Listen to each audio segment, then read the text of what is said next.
Sí, bueno,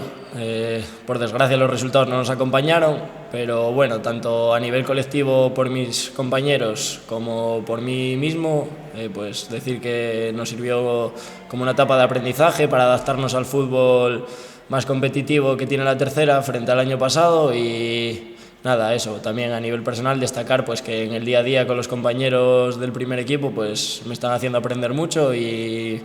estoy notando cómo gracias a ellos pues ese trabajo duro que hacemos por semana se traduce en ciertas acciones en el fin de semana que resuelvo de mejor manera.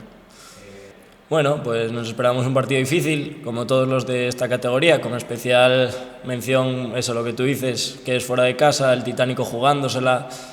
Esperemos que haya una buena asistencia al campo y nada, como siempre, a por todas, a intentar competir, que lo hicimos durante todo el año, a no regalar nada y si podemos acabar el año con 3 puntos y despedirnos de la categoría de la mejor manera posible, pues mejor que mejor.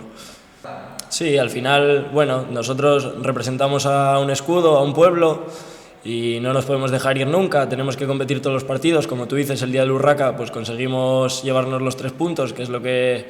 llevábamos buscando desde varias jornadas atrás y nada, a seguir eso, intentando aprender como te dije, a seguir compitiendo y a seguir mejorando para ser mejores en el futuro.